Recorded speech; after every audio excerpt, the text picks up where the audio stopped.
You've probably seen this claim going around. The Dutch East India Company was the most valuable company in history.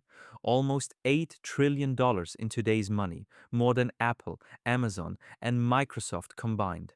Great stat. But it's complete nonsense. When you actually run the inflation math, you don't get trillions, you get billions. The real number is thousands of times smaller than the one everyone repeats. So, no, they weren't worth $8 trillion.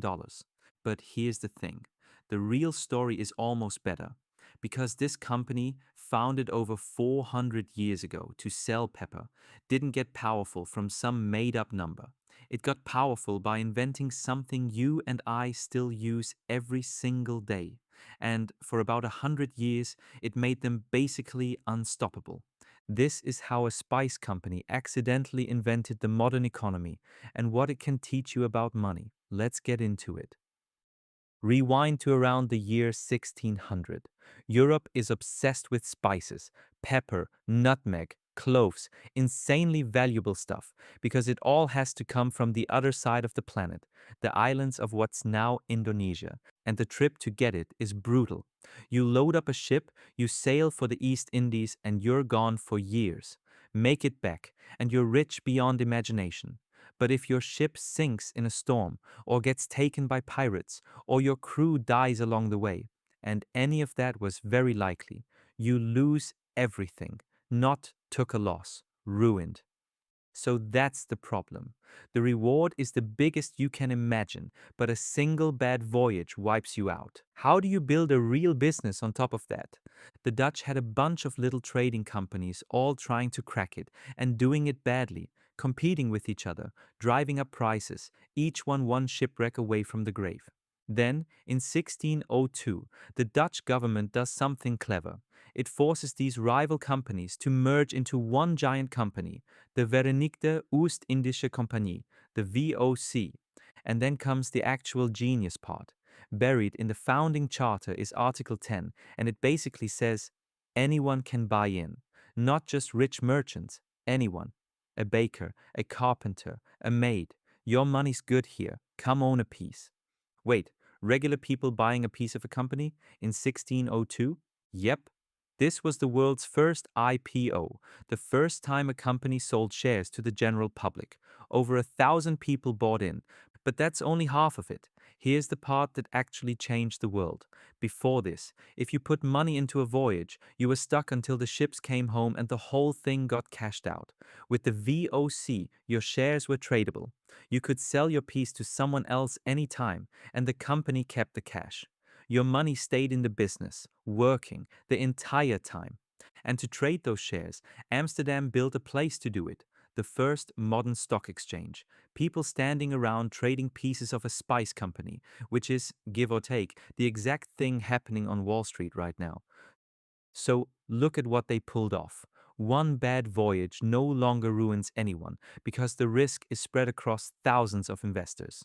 And the company sits on a permanent pool of money that never has to be paid back because shareholders just trade their shares instead of cashing out. They didn't find a smarter way to ship pepper. They found a smarter way to get money. That was the real superpower.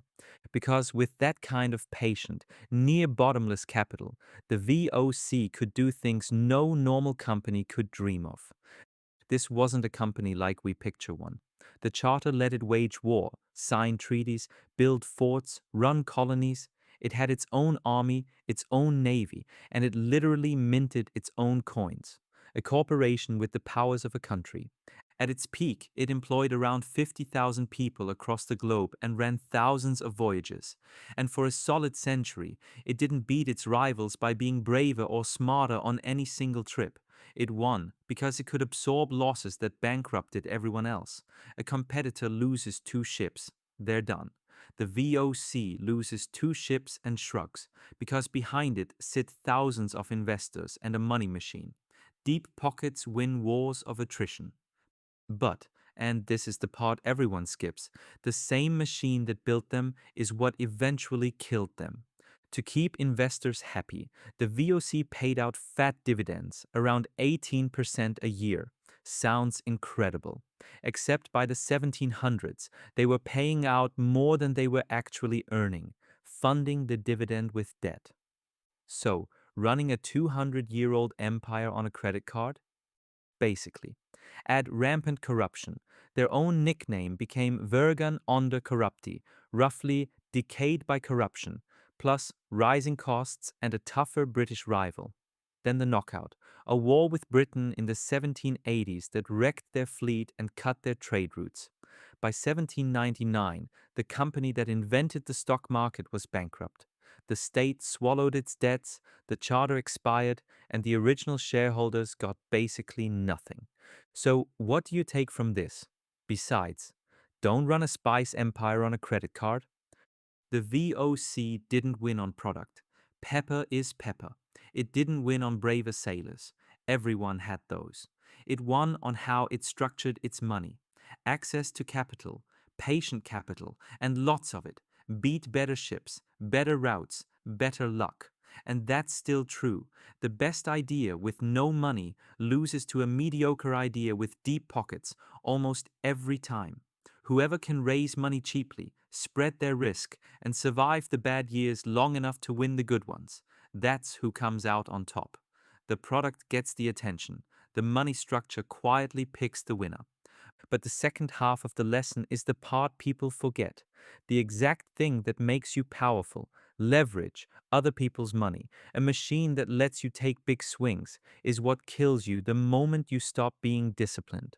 The VOC's capital let it conquer the world and let it paper over its own rot until it collapsed. Capital cuts both ways. So, get access to capital, respect what it can do, and never start paying yourself out of money you haven't actually earned. That's the VOC, a pepper startup that invented the stock market, dominated global trade for about a century, and then died of its own success.